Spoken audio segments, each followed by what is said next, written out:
యెషయా గ్రంథము 46వ అధ్యాయం. బేలు కూలుచున్నది, నెబో కృంగుచున్నది.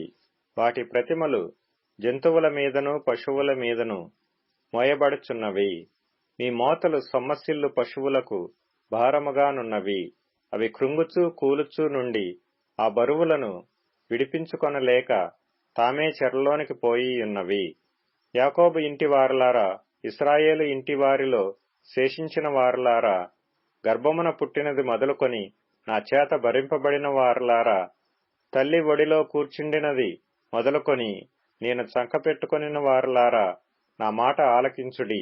ముదిమి వచ్చు వరకు నిన్ను ఎత్తుకొనువాడను నేనే. తల వెండ్రుకలు నెరయు వరకు నిన్ను ఎత్తుకొనువాడను నేనే.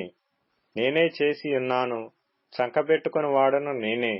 నిన్ను ఎత్తుకొనుచు రక్షించువాడను నేనే. మేము సమానులమని నన్ను ఎవనికి సాటి చేయుదురు? మేము సమానులమని ఎవని నాకు పోటీగా చేయుదురు? దానికి సాగిలపడి నమస్కారము చేయుటకై సంచి నుండి బంగారము మెండుగా పోయి వారును, వెండి తూచువారును దాని దేవతగా నిరూపించవలనని కంసాలిని కూలికి పిలుతురు. వారు భుజము మీద దాని నెక్కించుకొందురు, దాని మోసుకొని పోయి తగిన చోట నిలువబెట్టుదురు. ఆ చోటు విడవకుండా అది అక్కడనే నిలుచును. ఒకడు దానికి మొర్రపెట్టినను ఉత్తరము చెప్పదు. వాని శ్రమ పోగొట్టి ఎవరినీ రక్షింపదు.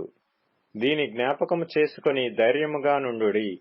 అతిక్రమము చేయువారులారా, దీని ఆలోచించుడి.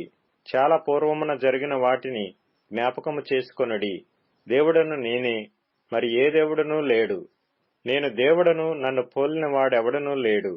నా ఆలోచన నిలుచుననియు నా చిత్తమంతయు నెరవేర్చుకొనేదననియు చెప్పుకొనుచు ఆది నుండి నేనే కలగబోవు వాటిని తెలియజేయుచున్నాను. పూర్వకాలము నుండి నేనే ఇంకా జరగని వాటిని తెలియజేయుచున్నాను. తూర్పు నుండి క్రూర పక్షిని రప్పించుచున్నాను. దూరదేశము నుండి నేను యోచించిన కార్యమును నెరవేర్చు వానిని పిలుచుచున్నాను. నేను చెప్పియున్నాను, దాని నెరవేర్చెదను. ఉద్దేశించియున్నాను, సఫలపరిచెదను. కఠిన హృదయులై నీతికి దూరముగా ఉన్నవారులారా, నా మాట ఆలకించుడి. నా నీతిని దగ్గరకు రప్పించియున్నాను, అది దూరమున లేదు. నా రక్షణ ఆలస్యము చేయలేదు.